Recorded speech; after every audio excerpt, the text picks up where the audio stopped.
इस वीडियो में हम लोग बिहार एससीईआरटी कक्षा 10वीं के इतिहास का हम लोग तीसरा चैप्टर पढ़ेंगे।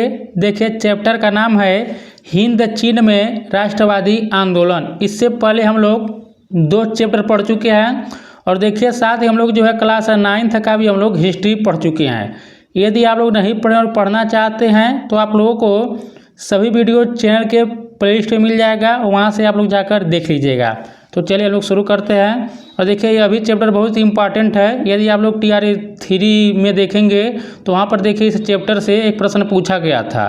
देखिए चैप्टर छोटा सा ही है, तो हम लोग चलिए इसको समझते हैं।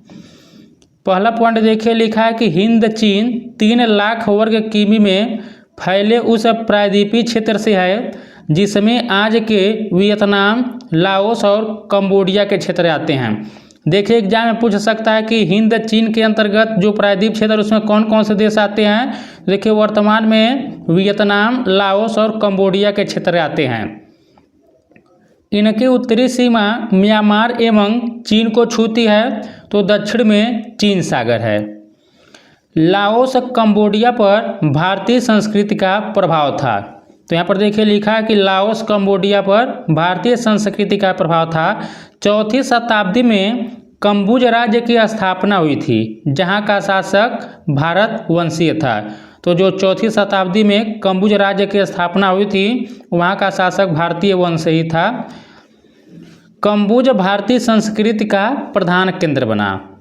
12वीं शताब्दी में राजा सूर्यवर्मा, देखिए राजा सूर्यवर्मा द्वितीय ने अंकोर मंदिर का निर्माण कराया था। देखिए बहुत ही इंपॉर्टेंट प्रश्न है, आप लोग जानते होंगे कंबोडिया में यह मंदिर स्थित है। तो यहाँ पर देखिए लिखा है कि 12वीं शताब्दी में राजा सूर्यवर्मा द्वितीय ने अंकोर मंदिर का निर्माण करवाया था। 16वीं शताब्दी में कंबुज का पतन हो गया था। 1510 में मलक्का को व्यापारिक केंद्र बनाकर हिंद चीनी देशों के साथ व्यापार शुरू किया था। देखिए दोस्तों यदि हम लोग बुक पढ़ेंगे पहले नंबर तो समझ नहीं आएगा कौन सा इंपॉर्टेंट पॉइंट है, क्या पढ़ना क्या छोड़ना है। इसलिए हम आप लोगों को जो इंपॉर्टेंट पॉइंट बन सकते हैं इस चैप्टर से, उन सभी को हम जो है शॉर्ट नोट्स के माध्यम से कवर कर रहे हैं, जिससे टाइम की बचत होगी। इसलिए आप लोग वीडियो को ध्यान से पढ़िए। अगला पॉइंट देखते हैं। 1931 तक वियतनाम विश्व का तीसरा बड़ा चावल निर्यातक देश बन गया। और देखिए दोस्तों यदि आप लोगों को राइटिंग में थोड़ा दिक्कत हो रही होगी तो आप लोग इसको कवर कीजिएगा, क्योंकि देखिए जैसे मान लीजिए कक्षा 10वीं का यह बुक है, तो सभी जितने भी चैप्टर हैं उन सभी चैप्टर से जो नोट्स बनाया गया है 4-5 घंटे में बनाया गया है। यदि आप लोग कहेंगे तो मैं टाइप कराकर PDF आप लोगों को टेलीग्राम पर प्रोवाइड करा दूँगा, तो आप लोग PDF में टेंशन मत लीजिएगा, मैं आप लोगों को टाइप करा कर दे दूँगा। अगला देखिए पॉइंट लिखा है कि हिंद चीन में बसने वाले फ्रांसीसी कॉलोन कहे जाते थे। देखिए एग्जाम में यहाँ से प्रश्न बन सकता है, इंपॉर्टेंट करिएगा। हिंद चीन में बसने वाले फ्रांसीसी कॉलोन कहे जाते थे। 1930 में फान बोई चाउ ने दुई तान होई नामक एक क्रांतिकारी संगठन की स्थापना की, जिसके नेता कुआंग दे थे। याद रखिएगा इसको। फान बोई चाउ ने the history of the loss of Vietnam में लिखकर हलचल पैदा कर दी। 1905 में जापान ने रूस को हराया। याद रखिएगा 1905 में जापान ने रूस को हराया। छात्रों ने वियतनाम कुआन फुक होई यानी वियतनाम मुक्ति एसोसिएशन की स्थापना की थी छात्रों ने। 1914 में देशभक्तों में एक वियतनामी राष्ट्रवादी दल नामक संगठन बनाया, जिसका पहला अधिवेशन कैंटन में हुआ।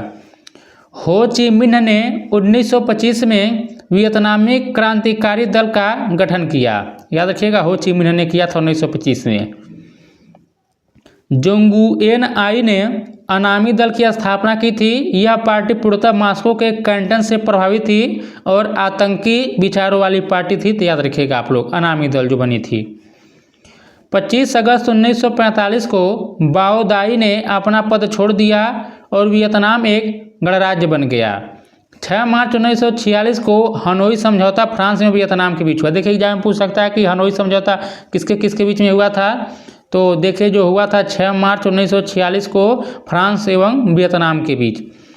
गुरिल्ला युद्ध का लाभ उठाते हुए फ्रांस ने पेरिस से बाओ दाई को वियतनाम का शासक बना दिया।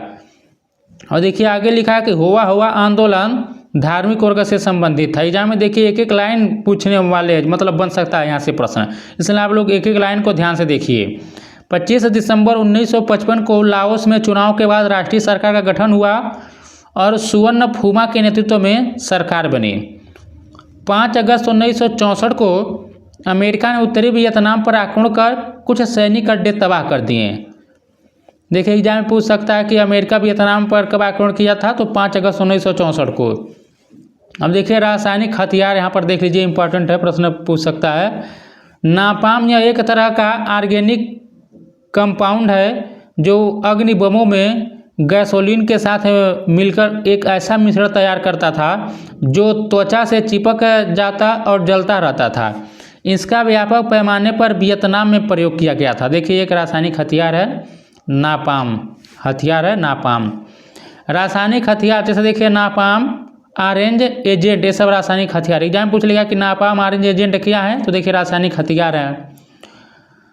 अब हम लोग एजेंट ऑरेंज के बारे में देख लेते हैं। यह एक ऐसा जहर था जिससे पेड़ों की पत्तियां तुरंत झुलस जाती थी एवं पेड़ मर जाता था। जंगलों को खत्म करने के लिए इसका प्रयोग किया जाता था।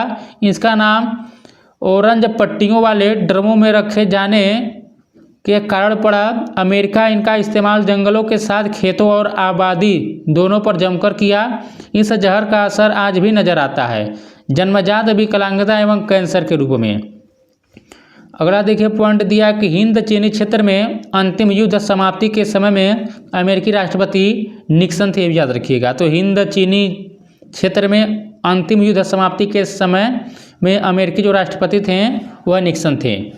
तो दोस्तों हम लोग इस तीसरे चैप्टर को कंप्लीट कर चुके हैं। देखिए हम लोग धीरे धीरे पढ़ेंगे, इसलिए मैं एक एक चैप्टर कंप्लीट करता हूँ। अभी यह वीडियो में मैं 2-3 चैप्टर ऐड कर देता तो पढ़ने में आपका मन नहीं लगता, बहुत लंबा वीडियो हो जाता। तो देखिए 60 वीडियो रहता है तो आप लोग उसको आसानी से पढ़ भी सकते हैं।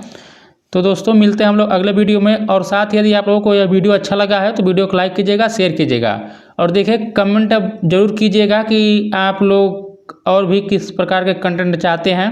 मैं आप लोगों को निःशुल्क प्रोवाइड कराता रहूँगा। तो मिलते हैं अगले चैप्टर में, तब तक के लिए नमस्कार, जय हिंद, जय भारत।